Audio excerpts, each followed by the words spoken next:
रहीम अस्सलाम वालेकुम। अच्छा जी, आज हमने डिस्कस करना है नया फ़िलासफ़र जिनका नाम है मोंटेस्की। मोंटेस्की का सबसे पहले हम इंट्रोडक्शन देखते हैं।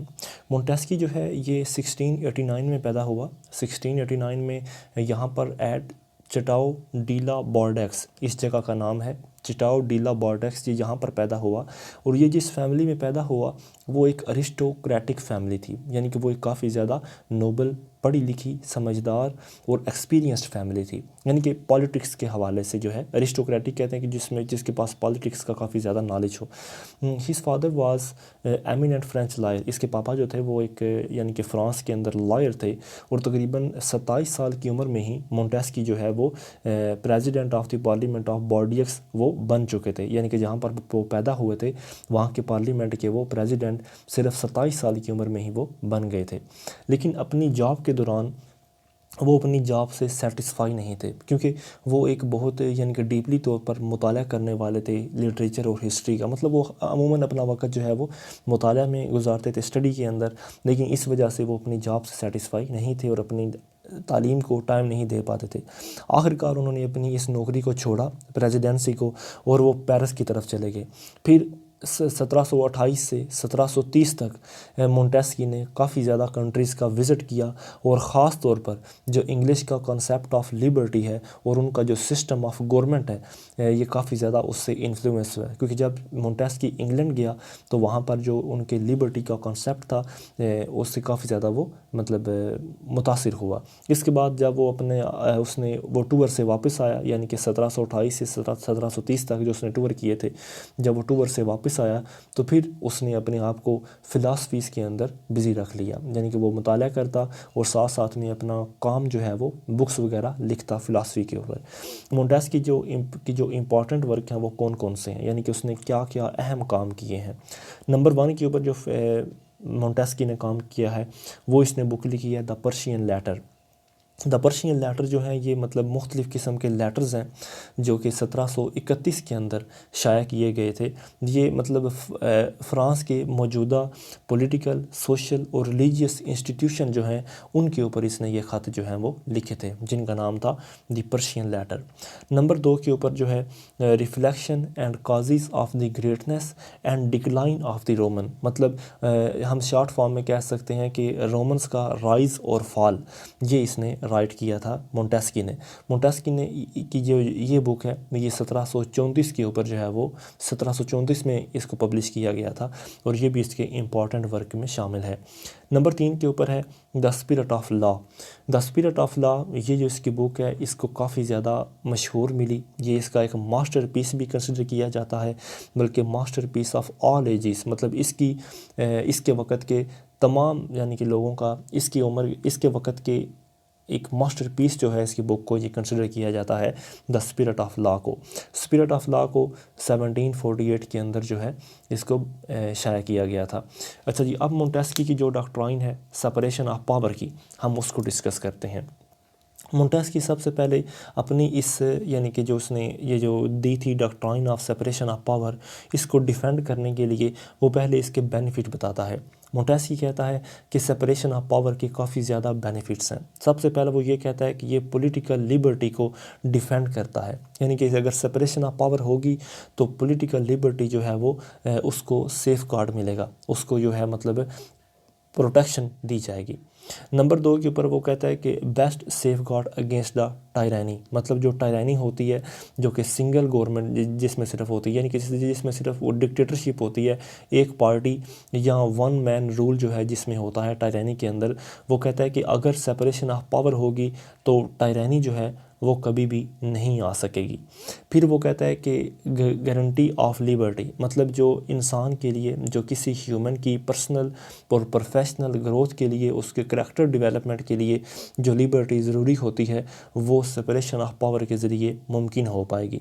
उसके बाद वो ये कहता है कि इस सेपरेशन ऑफ पावर के साथ साथ अगर चेक एंड बैलेंस भी रहेगा तो ये चीज़ उस रियासत के अंदर सॉलिडारिटी और हार्मनी को काफ़ी ज़्यादा फ़रोग देगी। यानी कि system of check and balance और साथ ही साथ सेपरेशन ऑफ पावर, इन दोनों चीज़ों को मोंटेस्की जो है वो काफ़ी ज़्यादा डिफेंड करता था।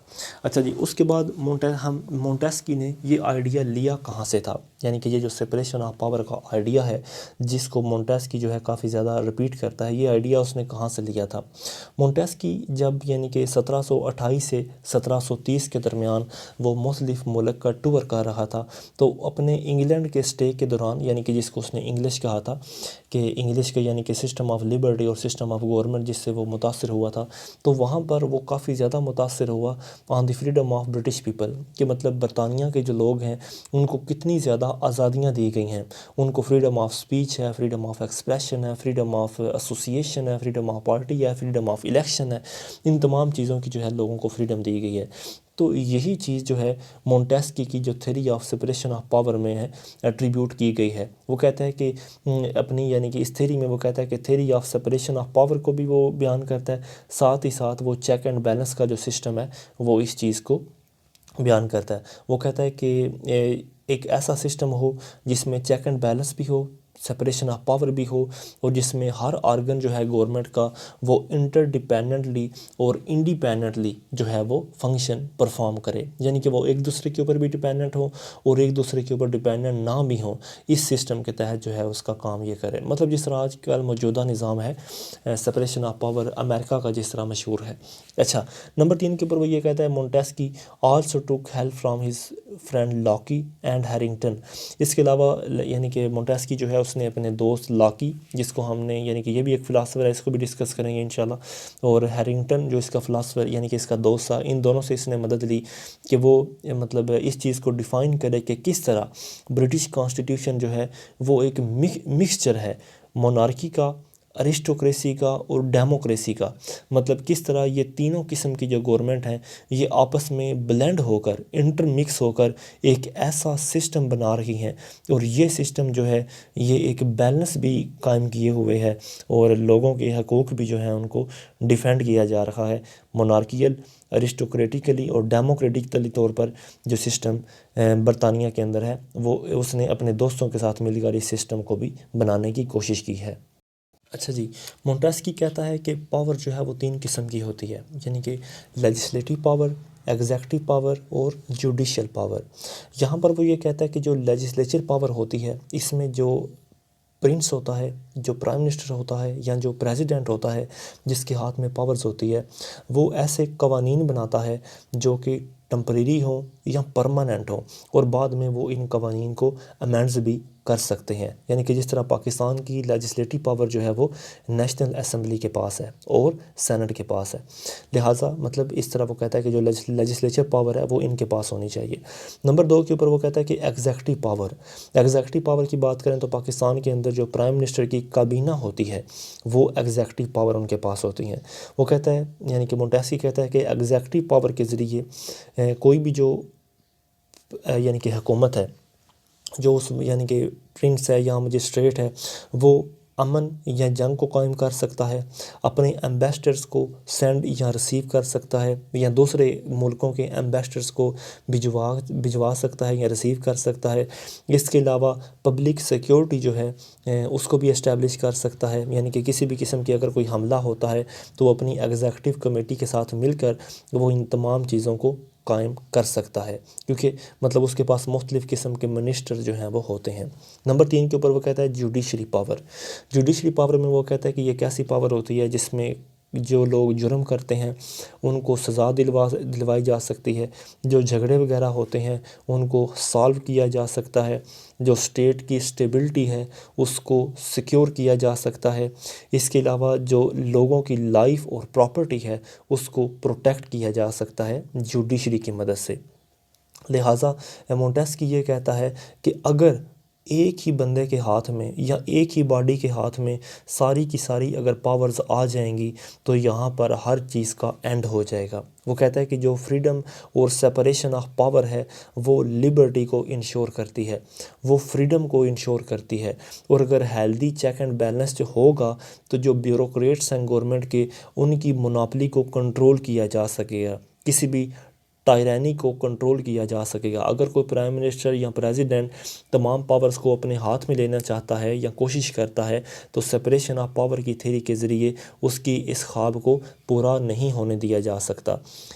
मोंटेस्की मज़ीद आगे कहता है कि वो कहता है कि जो आज़ादी होती है, जो लिबर्टी होती है, वो एक बहुत ज़रूरी चीज़ होती है इंसान की फ़ंडामेंटल प्रोग्रेस के लिए और उसकी ग्लोरी के लिए। वो कहता है कि हर एक को ये हक हासिल है कि वो लिबर्टी को इंजॉय करे विदाउट एनी डिस्क्रिमिनेशन, मतलब बग़ैर किसी इम्तियाज़ी सलूक किए उसको ये हक हासिल है कि वो अपनी फ्रीडम को इंजॉय कर सकता है। अच्छा जी, अब आते हैं इसके क्रिटिसिज्म के ऊपर। मोंटेस्की की जो theory of separation of power है, इसके ऊपर क्रिटिसिज्म क्या है। मोंटेस्की जहाँ से इन्फ्लुएंस हुआ था, यानी कि वो इंग्लैंड के कॉन्स्टिट्यूशन से इन्फ्लुएंस हुआ था, तो अगर आज के हकीकत की बात करें तो इंग्लैंड के कॉन्स्टिट्यूशन के अंदर कंप्लीट सेपरेशन ऑफ पावर नहीं है। क्यों नहीं है? क्योंकि अगर मोंटेस्की की स्टडी को देखें तो वो अपनी यानी कि सारी की सारी जो है वो ये कहता है कि इंग्लिश कॉन्स्टिट्यूशन में ये है वो है, जबकि आज के दिन के अंदर अनटिल टुडे जितनी भी किस्म की यानी कि वहाँ पर पावर्स हैं, मतलब अगर बरतानिया की बात करें तो बरतानिया के अंदर दो हाउसेस हैं, एक है हाउस ऑफ कॉमन, एक है House of Lords. House of Common जो है वो यानी कि लोग उसको इलेक्ट करते हैं, हाउस ऑफ लॉर्ड जो है उनको क्वीन जो है वो इलेक्ट करती है। लेकिन आज के वक्त में भी जो हाउस ऑफ लॉर्ड है वो लेजिस्लेटिव पावर भी रखता है और वो जुडिशियल पावर भी रखता है। इसके अलावा जो लॉर्ड चांसलर होता है उसके पास तीनों किस्म के फंक्शन होते हैं, यानी कि इसके पास जुडिशरी फंक्शन भी होता है, एग्जेक्टिव भी और लेजिस्लेचर फंक्शन भी होता है। लिहाजा जो इंग्लिश कॉन्स्टिट्यूशन से इसने इन्फ्लुएंस लिया है, आज के वक्त में ये इसका इन्फ्लुएंस काबिल कबूल नहीं रहा। नंबर 2 के ऊपर, नंबर 2 के अंदर है कि अगर तमाम किस्म की ब्रांचेस को इंडिपेंडेंट और सेपरेट किया जाए तो ये चीज़ मुमकिन नहीं है। क्यों नहीं है? कि than each branch will safeguard its own interest. अगर तमाम ब्रांचेस को यानी एग्जेक्टिव, जुडिशरी और लेजिस्लेचर को अलग अलग कर दिया जाएगा तो ये अपने अपने इंटरेस्ट को डिफेंड करना शुरू कर देंगी इंस्टेड ऑफ नेशनल इंटरेस्ट, यानी कि नेशनल इंटरेस्ट को फ़रोग दिए बिना ये अपने आप को डिफेंड करना शुरू कर देंगी। लिहाजा इंडिपेंडेंट अगर ब्रांचेस हो जाएंगी तो हर एक ब्रांच के अंदर एनार्की जो है वो फलनी फूलनी शुरू हो जाएगी और यूँ एडमिनिस्ट्रेशन का जो निज़ाम है वो अपनी एफिशिएंसी को खो देगा। फिर आगे आता है नंबर 3 के ऊपर, perfect separation of power is impossible. मतलब अगर हम यानी कि सेपरेशन ऑफ पावर को मुकम्मल तौर पर करना चाहते हैं तो ये इम्पॉसिबल है। क्यों इम्पॉसिबल है? क्योंकि हमने ऊपर बयान कर दिया कि ये सब जो हैं वो फिर अपने अपने कामों में लग जाएंगे और दूसरों के इंटरेस्ट को वो फ़रोग नहीं देंगे।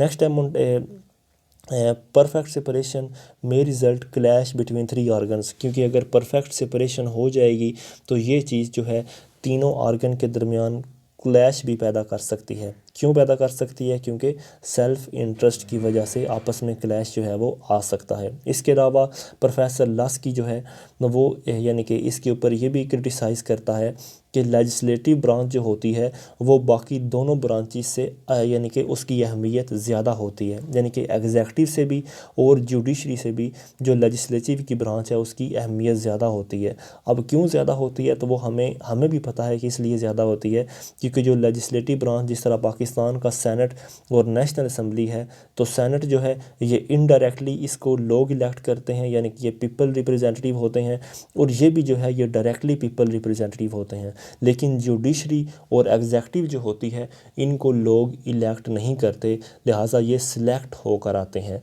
तो इसीलिए लेजिस्लेचर की पावर जो है वो इन दोनों इंस्टीट्यूशन यानी जुडिशरी और एग्जेक्टिव से ज़्यादा होनी चाहिए। अच्छा जी, इन तमाम किस्म के कंक्लूजन यानी कि इन तमाम किस्म के क्रिटिसिज्म के बावजूद भी अगर हम इस बात का कंक्लूजन निकालें तो हमें जो theory of separation of power है वो आज भी हमें नज़र आती है मुख्तलिफ़ किस्म के कॉन्स्टिट्यूशंस के अंदर। जैसे थ्योरी ऑफ सेपरेशन का कॉन्सेप्ट पाकिस्तान में भी है, फ्रांस में भी है और अमेरिका के आइन में भी पाया जाता है। लिहाजा सबसे पहले तो अमेरिका का आइन ही बना था, क्योंकि अमेरिका 1776 के अंदर आज़ाद हुआ था, 4 जुलाई 1776 को। और लिहाजा इस चीज़ को अगर मद्देनज़र रखें तो सबसे पहले जो theory of separation of power है वो अमेरिका ने ही अडॉप्ट की थी।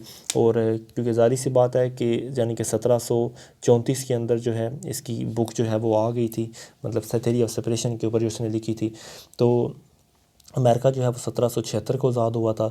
लिहाजा जब अमेरिकन आइन बन रहा था तो उन्होंने मोंटेस्की की इस बात को मद्देनज़र रखा, मोंटेस्की की डॉक्ट्राइन को, कि theory of separation of power होनी चाहिए। तो इन तमाम सबूतों और गवाहों के बाद इस बात को वाज़ेह किया जाता है कि मोंटेस्की जो है उसकी बात हकीकत थी।